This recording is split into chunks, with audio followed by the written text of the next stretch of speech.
situation in Ukraine took center stage as official members from over 30 countries came to have coffee and strategize for the future as the 10th Bar Ilan Ambassadors Forum convened this morning. Not all 28 members of the EU. Among the countries who RSVP'd to participate at the forum were also the Ukraine and Russia. However, their ambassadors failed to show up for the event. The representative of neighboring country Poland, who was present, expressed great concern about the escalating situation in the region. I think that the situation in Ukraine is very important for Poland, and we try to act for the integration and Ukrainian approach to Europe. Poland would like to preserve the integrity and independence of the Ukraine. It is very important for our policy, and we would like to have best possible relation with the Ukraine. That is our neighbor, and we have a lot of interest in this country.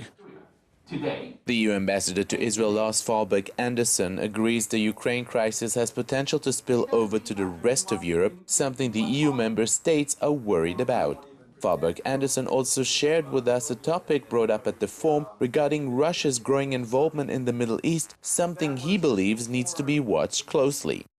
Our leaders are meeting on it almost weekly, and it is an extremely important issue for Europe, of course. We had a very interesting briefing on the role of Russia in the region, and I think that was extremely enlightening.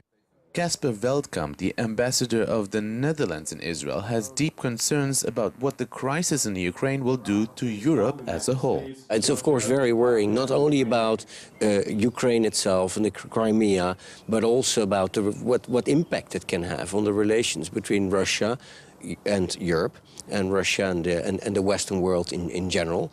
And also here discussed at the forum, where also the topics of how it would impact on this region, on the Middle East. I wouldn't want to use the word of Cold War. The situation is very worrisome because we cannot manage the world very well with a Western world and a Russian Federation that are opposed to each other. Coming from the world of logical mathematics, the newly elected president of Host Establishment, Professor Daniel Hershkovitz, believes that today academia has become a bridge for countries at odds to be able to come and talk to each other.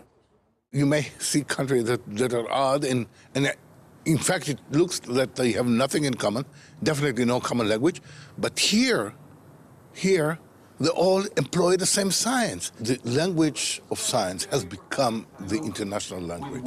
That language is being developed in universities. So as such, I do think that really the natural place for such a gathering, for ambassadors from many countries, is university.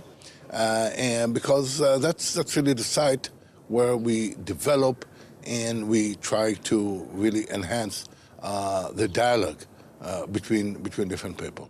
To Moscow. It's hard to say if the winning formula for the crisis in the Ukraine is going to come out of this forum, but what is sure is getting representatives from so many countries into one room to talk about it is truly a step in the right direction. For JN1, I'm Jacobsohn at Bar Ilan University.